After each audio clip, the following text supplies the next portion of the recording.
Ruchim Habim, welcome friends. We're in Likutey Maharan, and it says like this: Vayomer Boaz el Rus, and Boaz said to Ruth, "Hear me well, my daughter. Do not go to glean in another field, and do not pass on from here. Keep your eyes on the field that they are reaping, and follow them. I have enjoined the young men not to touch you. Should you become thirsty, go to the vessels and drink from that which the young men have drawn." So it says like this: it says, "No, there is a field where very beautiful and pleasing trees and plants grow. It is impossible to describe the precious beauty of this field and its produce. Happy is the eye that has seen it. These trees and plants are the holy souls that grow in this field." And so Rebbe Nassan transcribed the Rebbe's words, Rebbe Nachman, and in the footnotes it says some interesting stuff here. It talks about the field, and it goes on to a deeper sod, a deeper secret of the text here. And it says, "There is a field where trees and plants grow." So as we said right here, no, there is a field, very beautiful and pleasing trees and plants grow. And it says, this field is a metaphor for God's divine presence, the Shekinah. In the teachings of the Kabbalah, we find that the Shekinah corresponds to Malchut, and it is referred to as the earth. The image of the trees and plants originally appears in the Tikkun Zohar, which describes the Shekinah as a field in which souls grow. Its trees are the souls of the Tzedekим, while its grasses and plants are the souls of Torah scholars. Both the trees and the plants are nourished by the spiritual bounty of the Shekinah.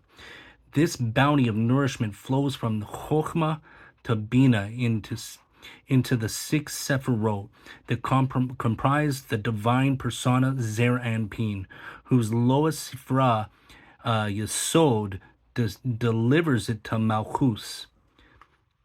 The Zohar teaches that the Shekinah Malchus also correspond to the oral Torah, Torah Shabbat Peh. Thus, the souls that grow in this field are those of the Torah scholars, since they are the ones that are nourished by the oral Torah. And this can be extended to include the souls of the less learned, whose observance of halakha, the oral law, entitles them to be reckoned as the plants and grasses that grow in the supernal field, nourished by the Shekinah, the Torah Shabbat Peh. And it says, the field, let's see, going on, it says here in page 2, it says here, "But there are also many naked souls wandering outside the field. They're waiting and hoping for rectification so that they might re-enter and resume their position." So it goes on more into this, the deeper of the text, and it says, naked souls. In this world, a person's body is the cloak that covers his soul. After the body dies, the Torah and mitzvot that a person performed during his lifetime become his soul's apparel in the world to come. The term naked souls refers to those individuals whose souls lack the spiritual apparel.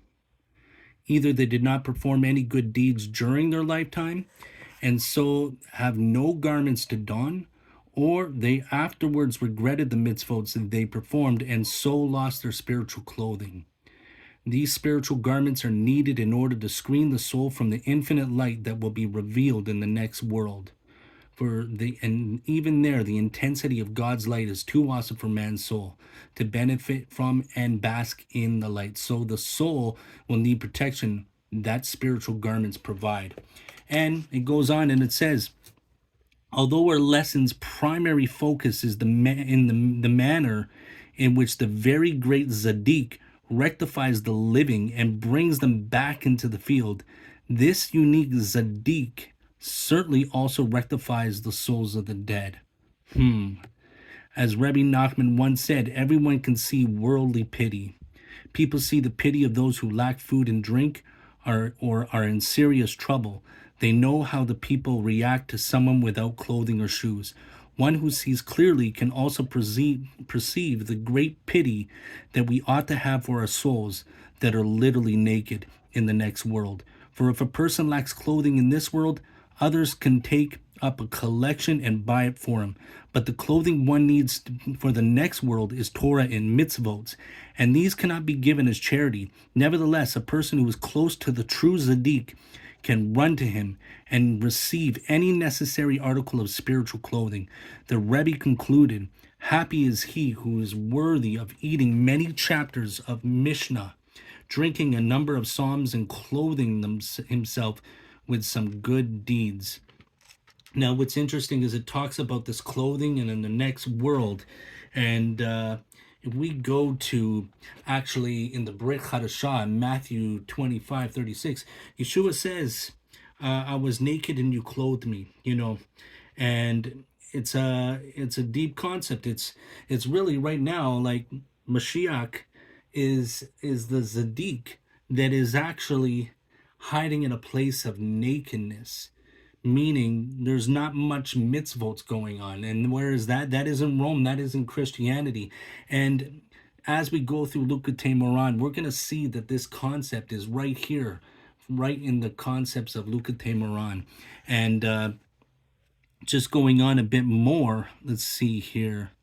And it says that when it says there are also very many naked souls wandering about outside the field, Rabbi Nachman goes on more and he says, wandering about outside, waiting and hoping for rectification, resume their position, having separated themselves from their source, the field, which represents the Shekinah, the Torah Shel Pei, they wander about outside while waiting rectification.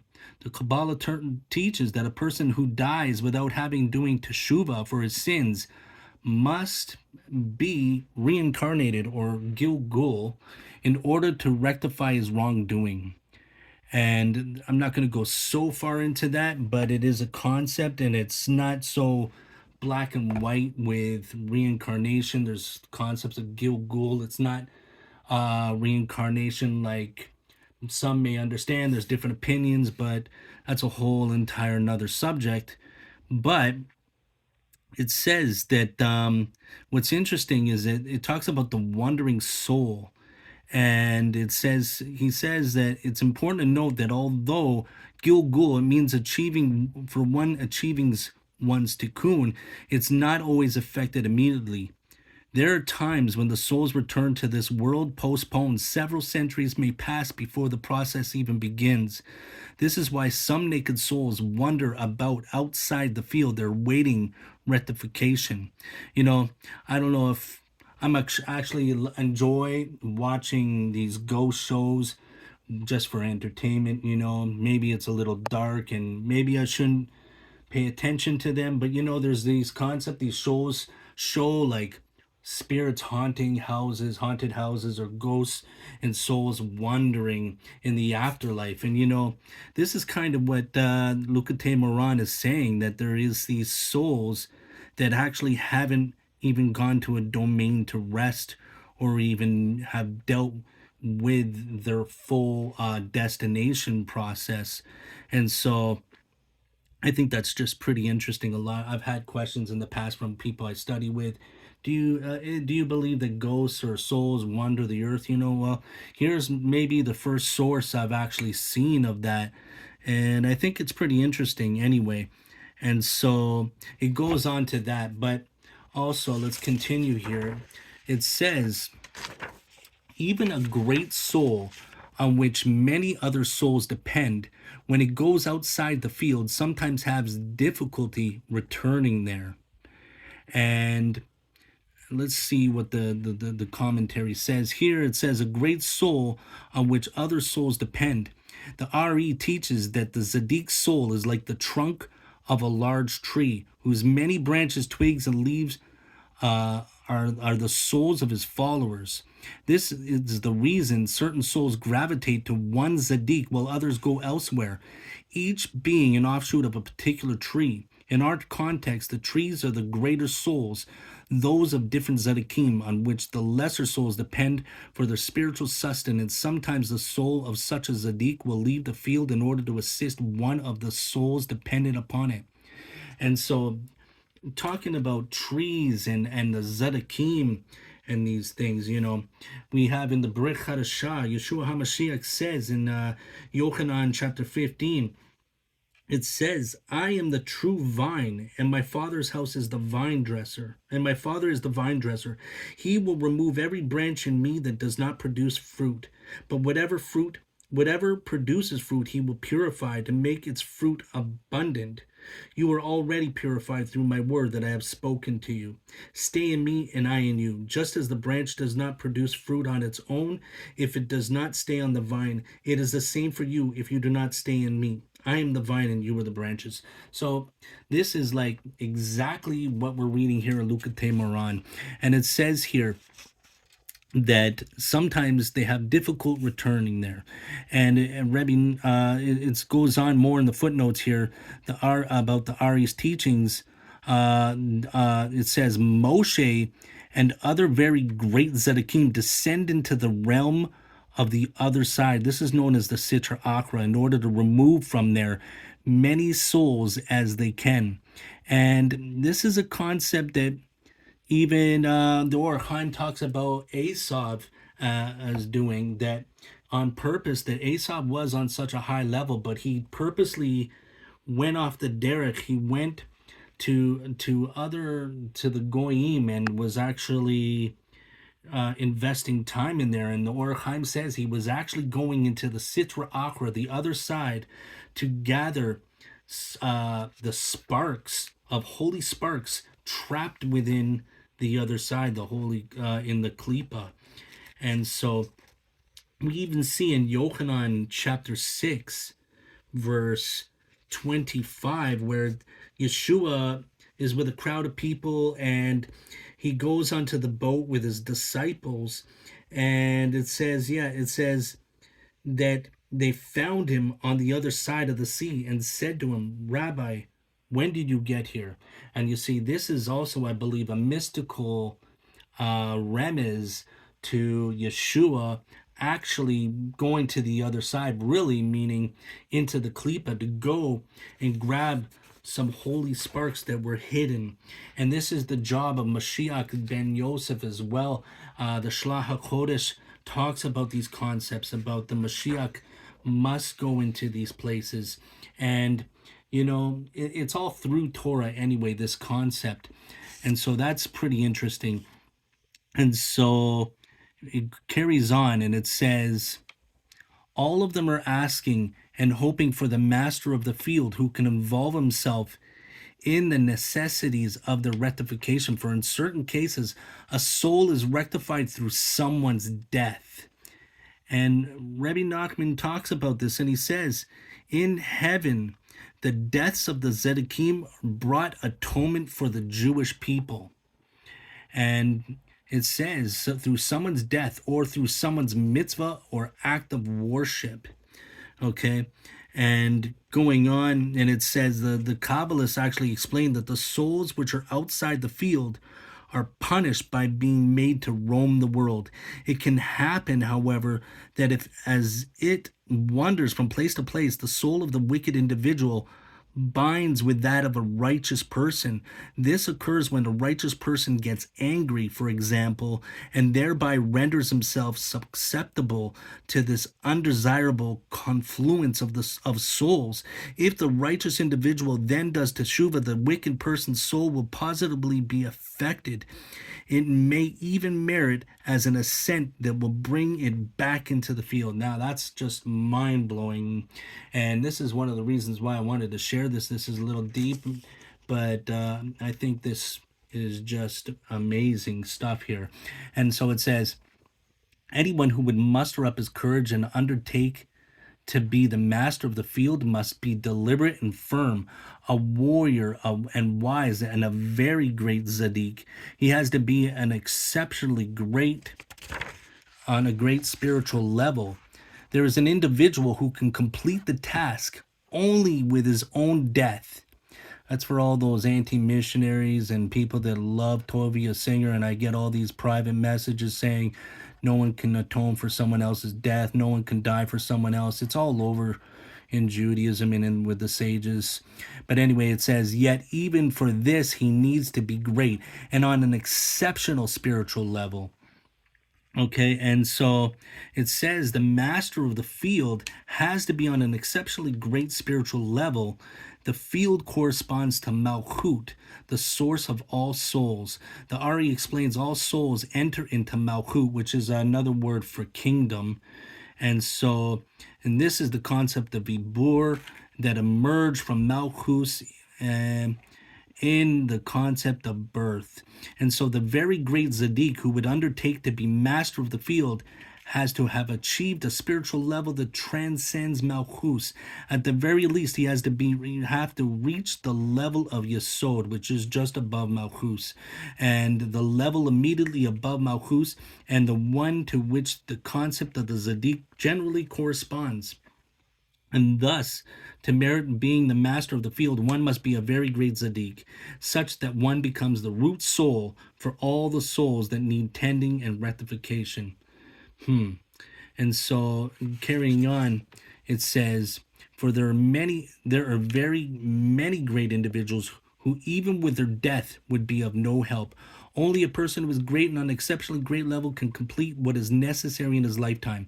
This is because he has to go through tremendous suffering and hardship, yet by virtue of his greatness and exalted level, he is able to overcome everything. He is not intimidated by suffering and hardship, but tends to the field every need. When the master of the field succeeds in rectifying the souls and bringing them in, it is very good and fitting for them to pray, for then prayer is perfected.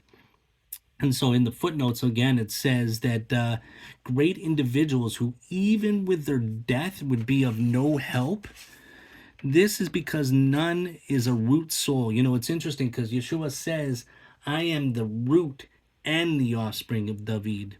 The different Zedekim correspond to the trees of the field. This is what it says. They are its produce, and so are not on the level of the master of the field. You know, it's interesting because in the book of Mark, the Gospel of Mark, chapter 8, verse 24, we see this little story here when Yeshua meets up with a blind man. And it says he grasped the hand of the blind man and led him outside the village. He spit in his eyes and placed his hands on him and asked him and said to him, do you see? He looked intently and said, I see the sons of men that they are walking. I see them like trees. So he saw them like trees. And this is what Likutey Maharan is saying, that the Zedekim correspond to the trees of the field. And this is even talking, it says in his lifetime. So it says here, in his lifetime, that tends to the field's every need. Rebbe Nachman now explains that suffering a master of the field endures in exchange for the otherwise necessary passing of a soul if he is to rectify the souls of others. Sometimes a Zadik must die in order to effect great unity on high. Other times the Zadik will willingly sacrifices his name and honor, since this humiliation he then experiences analogous to death. So here we go. Pretty amazing stuff here. And just going on a little bit more, it says, and actually, let's see if I don't want to miss anything here. Yeah, it says here, when the master of the field succeeds in rectifying the souls and bringing them in, it is very good and fitting for them to pray. The master of the field also looks for after the trees and labors constantly at watering and cultivating them and tending to other needs of the field. He keeps the trees at the proper distance from one another so that they should not overshadow the other. For sometimes it's necessary to act very distant toward an extremely close follower so that he should not overshadow his friend. And just another thing here, when it talks about the clothing, we were talking earlier about the clothing that represents the mitzvot and how we need to have them in order to be in the next world. And you know, Yeshua, he actually has a parable in Yochanan. Let's see here. Or I think it's, Yochanan.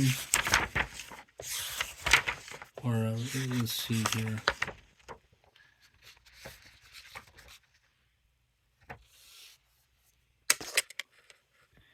Actually, it's in Matthew chapter 22, and he says this parable.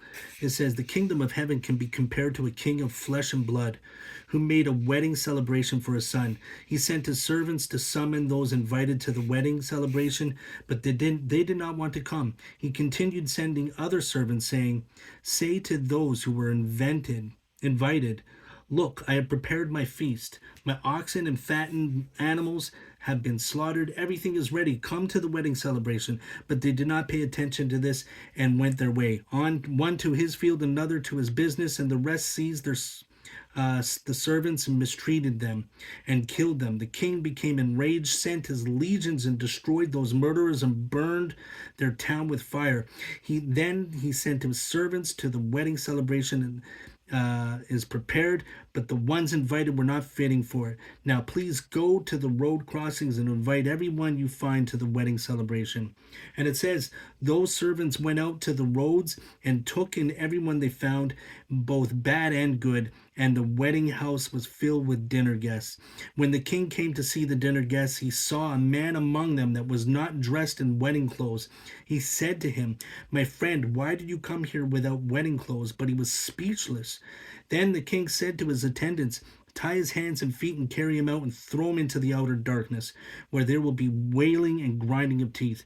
For many are invited, but the few are chosen. So, as we can read, this is a parable, but it's actually very allegorical. It's not literal. We can see that there is a sod to all this. This is midrashic.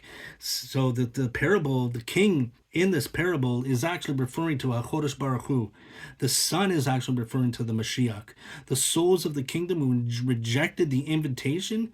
Now, this may sound controversial, but this is the Jewish people, some of them, not all of them, because there's many righteous and many going to Olam Haba. So don't get me wrong, but this is some of the Jewish people who rejected the invitation. And the outcasts are the non-Jews, the goyim. The wedding garment represents the deeds of the soul. The servants were emissaries, prophets, messengers, and the legions were the angels that bring judgment to the outer darkness, which is Gehenna. And we even can compare this to a very similar parable found in Midrash Rabbah, and it talks about from the firstborn of Paro unto the firstborn of the captive, God was like a king who made festivities in honor of his son and slew his enemies. The king announced, he who rejoices with me may come to the festivity of my son, but he who hates me shall be slain with my enemies. And it continues, it says, this is the ordinance of the Passover, the circumcision. It can be compared to a king who arranged a banquet for his friends and who said, unless the invited guests show my seal on the invitation card, none can enter. And who is this person, this individual who snuck in without the proper attire, without the proper garments, and he was speechless? This is known as the world of truth, Olam Ha'emes, where a person that doesn't have the proper garments, he has no good deeds. He has no good deeds. And this is the person being exposed. Just like Adam in Gan Eden, what did he do? He transgressed a commandment, and he realized that he was naked. And what happened? He was cast out. And so this is all going back to Gan Eden. And so I thought this was pretty amazing. I wanted to share it. There's so many connections. It's almost like I'm reading Likutey Maharan, and it's almost like I'm reading straight a commentary right from the Brit Hadashah. So I hope you all enjoyed me sharing this. If you like this commentary and Likutey Maharan, and you want to see more videos, just let me know in the comments if you enjoyed it. I hope so. I mean, I'm just studying anyway, but I thank all those who like and share my videos. And if you're new to my channel, please subscribe. And thank you very much. And I pray that everyone continues to study, and just come closer to Hashem. Redemption is drawing near, and may we see the return of Mashiach speedily in our days.